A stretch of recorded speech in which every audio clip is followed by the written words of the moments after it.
The U.S. has taken the gloves completely off. They hit 36 Houthi targets in Yemen Saturday, and this coming after the U.S. struck 85 Iranian targets in Syria and Iraq in just 30 minutes.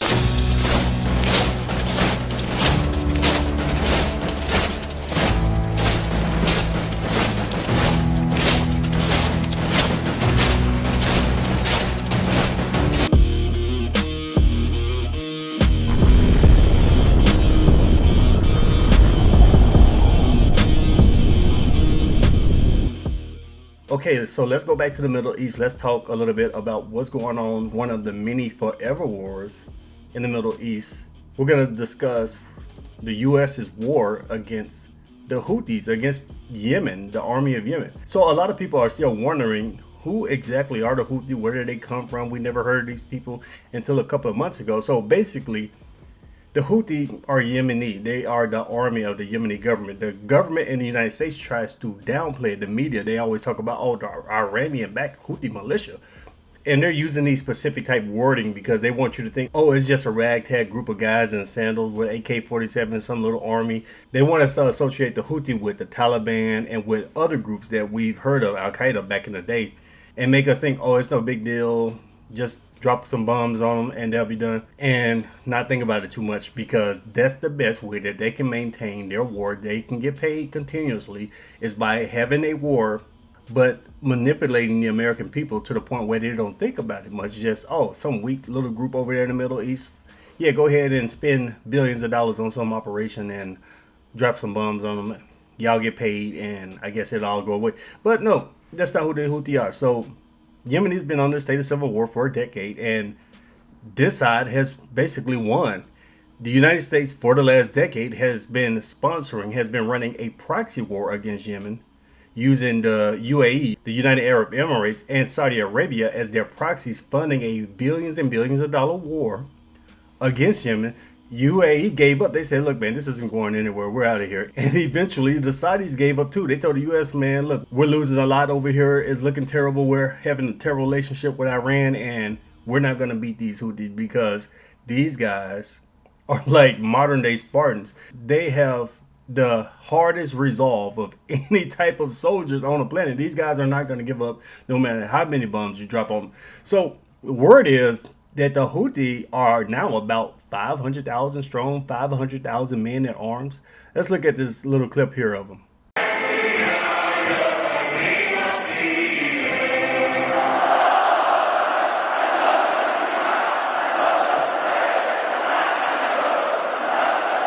As you can see, it's not just some little ragtag group running around in the desert with AK-47s, as the West, as the media here would have us believe. So we need to pay a little bit more attention to that. And the United States and Great Britain, they've been running their Airstrike campaign, spending a whole lot of money. We're going to get into that, but we're going to look at this CNN article here because the United States started this operation back in December called Operation Prosperity Garden, where they were supposed to build a coalition of the willing, again, of a lot of navies, and camp out in the Red Sea and stop the Houthis from attacking merchant ships that are going to the UK, Israel, and the United States. Has been working. It's been a failure so far. These guys are having some serious problems. You have a superpower along with its vassal states going against a third world country, what they describe as just a militia rebel group, and they're struggling. So we're going to look at what happened this time. Sinking ship hit by Houthi missiles leaves 18-mile oil slick in the Red Sea, U.S. officials say.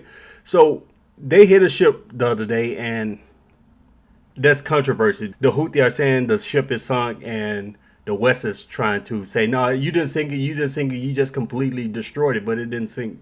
So they're trying to debate on whether or not the ship sunk. But let's read a little bit. A cargo ship that was struck by a Houthi ballistic missile on Monday has created an 18-mile long oil slick in the Red Sea as it continues to take on water, two U.S. officials said Friday. The MV Ruby Mar, a Belize flag, UK registered Lebanese-owned vessel. Yeah, it's always extremely confusing on where these ships come from, who owns them, and all of that, because they run under 3 or 4 flags. And now with the Houthi attacking cargo ships, a lot of them are using false flags, trying to identify as Russian ships, Chinese ships, because they don't want to be attacked. There was a cargo ship. I think it was going to the UK, and they tried to disguise themselves as a Chinese vessel. So the Houthi wouldn't attack them. I guess they didn't have a lot of confidence in the U.S. destroyers in the region to protect them. They had to disguise themselves. Was carrying 41,000 tons of fertilizer when it was struck on Monday by one of two ballistic missiles fired from Houthi territory in Yemen. U.S. Central Command said the ship is currently anchored as it takes on water. The Houthis continue to demonstrate disregard for regional impact of their indiscriminate attack, threatening the fishing industry, coastal communities, and imports of food supplies, U.S. Central Command said. So y'all can drop 1,000 bombs over there. You're not worried about their area. So if they're shooting at you, they should worry about regional impact. I don't know. Weird. One of the U.S. officials said the threat of more Houthi attacks in the Red Sea combined with the condition of water makes it incredibly difficult to safely get the ship and attempt to tow it to a port. So Djibouti is really close, and the United States has a big base. France has a base over there. So they want to get some boats to drag this sinking vessel, this cargo ship that the Houthis destroyed. They want to drag it over to Djibouti so they can basically scrap it up for parts, because it looks like the thing is so damaged, even if it's not completely sunk. It's so damaged that it's not going to be salvageable. But the problem with that is if they go out there and try to attach boats to drag it, those boats are going to get hit. Even with the U.S. destroyers and aircraft, all the British aircraft, the U.S. aircraft in the region, they got an aircraft carrier not too far away. It can't get too close, though, because it might get hit. But even with all of that power, you have a superpower. These guys can't take a boat away from a third world country out there in the Red Sea. The damage sustained by the Ruby Mars is potentially the most significant to a vessel caused by an attack launched by the Houthis, who have been targeting commercial ships in the Red Sea and Gulf of Aden for months. And the reason why is because Palestine is under grave threat right now. Palestine is basically being wiped out. The Gaza Strip is being completely decimated. Tens of thousands of civilians have been decimated by the U.S.-backed Israelis. The IDF has been decimating civilians in droves. Like I said, tens of thousands of them. And you have a lot of people in the region, the Turks, the Egyptians, Hezbollah up there in Lebanon. All these people have been making a lot of noise saying back off, back up. And at one point, we thought the Egyptians and Turks were going to get involved. And if they did, it would have got really ugly and extremely difficult for the U.S.-backed Israeli. But the only group that really got involved to the point that was necessary from the Palestinian point of view was the Houthi, the Yemeni. They said, we are with you. We stand with you. I showed a clip at the beginning where you had tens of thousands of them were ready to march. They tried to march up to Gaza. They said, look, we're going to send as many troops as we can to fight alongside the Palestinians, Hamas. And they had trouble getting through with the Saudis. The U.S. was trying to block them from the water. So they still want to go up there. Their main enemy is Israel. After Israel, of course, the United States, because Israel is completely backed and funded by the United States. It remains unclear what kind of substance is causing the slick. U.S. Central Command said this week that the Ruby Mars sent out a distress call after the attack was assisted by a coalition warship and another merchant vessel, which took the crew to a nearby port. So the people on the cargo ship had to be evacuated because this thing is sinking, even if it's not at the bottom of the Red Sea at the moment. It appeared to be the first time a crew has been forced to evacuate a ship after it was hit by the Houthis. Many of the ships struck by Houthi missiles have been able to continue their voyage. Deputy Pentagon, now this is going to get interesting. Deputy Pentagon Press Secretary Sabrina Singh said Thursday that the Ruby Mars was taken on the water as we speak. It's creating an environmental hazard with the leakage of all of the fuel that it's carrying, Singh said. On top of that, it was carrying, to my understanding, fertilizer. So the Houthi are creating an environmental hazard right in their own backyard. So we're going to look at a clip of that in a second, because she's talking about environmental hazard in the middle of a war. They shall come back. They strike you hard. They sink one of these cargo ships, or it's sinking, completely destroyed, however you want to name it. The U.S. and UK have been running this air campaign for months, spending billions of dollars on an air campaign, having Dwight D. Eisenhower in the Red Sea, having all those supporting vessels, those naval task force over there, billions of dollars in a couple of months. And the Houthis have not lost a will at all. In fact, their resolve to fight the U.S. has only grown stronger. And your comeback is, well, they're creating an environmental hazard. What in the hell? Who's running the Pentagon? What?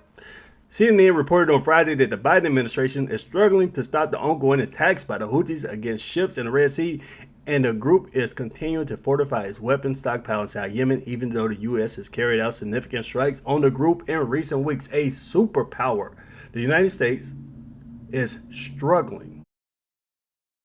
The greatest military in history, as they dub it, is struggling again, yet again, because we've seen the story before, is struggling to stop a third world country. Is struggling to stop just a little rebel militia group, a ragtag group of nobodies who are idiots and they're sorry and they're about to F around and find out and all this and that. Billions of dollars later, you haven't stopped them at all. In fact, they've only grown stronger. And a lot of people, like I said, the American people have their heads in the sand. They're just letting the government run this game. These warmongers run this game. Let's create another operation without declaring war. Let's spend billions of dollars fighting some group over here.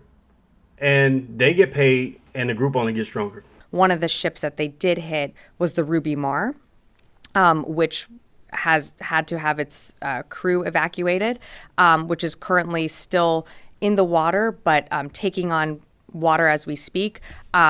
It's creating an environmental hazard with the leakage of all the fuel that it's carrying. On top of that, it was carrying, to my understanding, as fertilizer. So the Houthis are creating an environmental hazard right in their own backyard.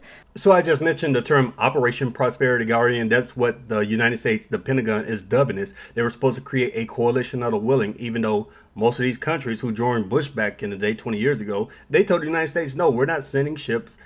UK, obviously, UK is going to follow the United States into oblivion. They'll follow them anywhere. But most of these countries, they said no.